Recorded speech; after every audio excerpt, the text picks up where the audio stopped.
Creative Visualization. Use the power of your imagination to create what you want in your life by Shakti, Gawain. Now this chapter is really interesting. It's about the paradox. She says that some people that have studied Eastern philosophy or on a path feel a hesitation about using the visualization or your mind's eye when they first hear of it. The conflict comes from the apparent paradox between being here now, letting go of attachments and desires, and the idea of setting goals and creating what you want in life. So it seems like an apparent paradox, but she says in actuality there's no contradiction when they're understood at a deeper level.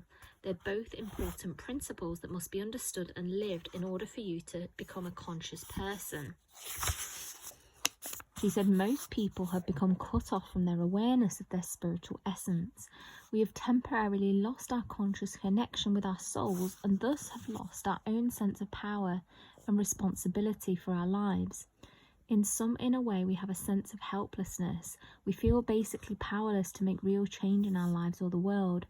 This inner feeling of powerlessness causes us to overcompensate by striving and struggling very hard to have some degree of power or control in the world.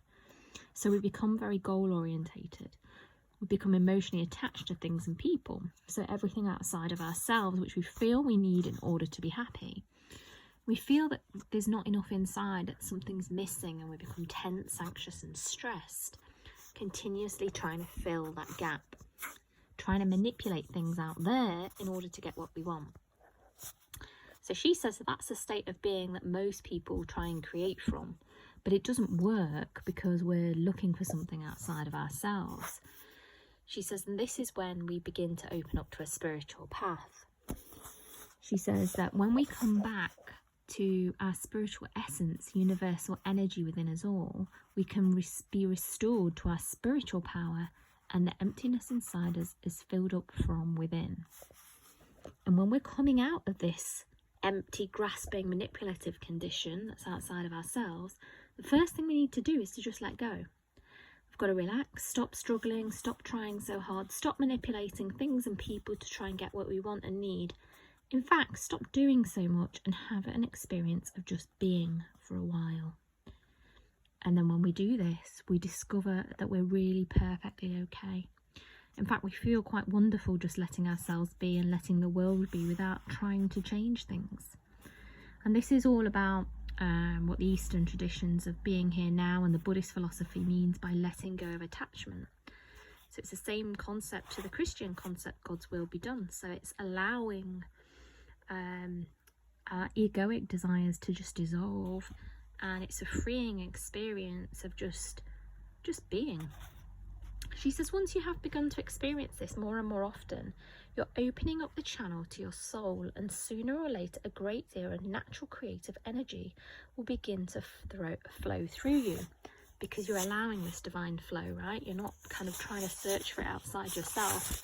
You start to see that you yourself are already creating your whole life and every experience that happens to you, and you become interested in creating more rewarding experiences for yourself and others.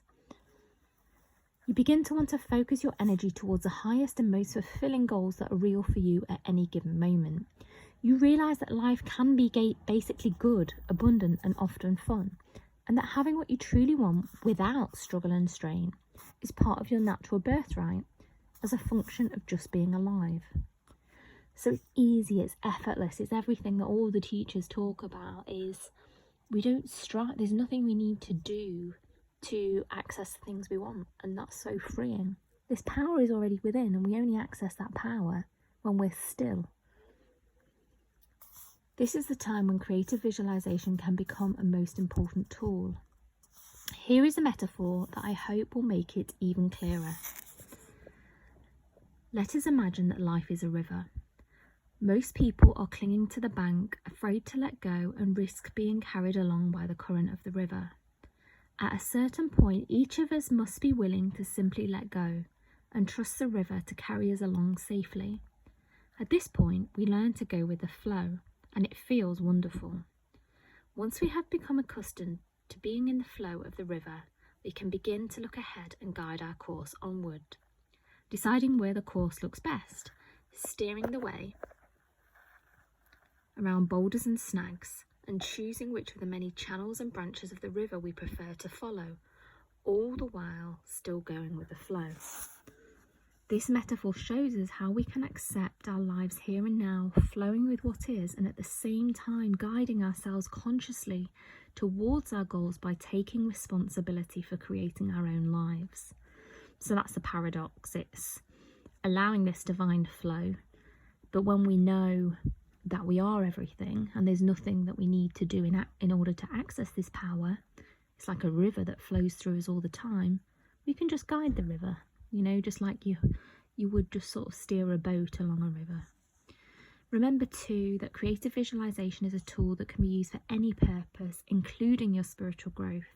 So it's often very helpful to use it picturing yourself as a more relaxed, open person living in the here and now and always connected with your inner essence.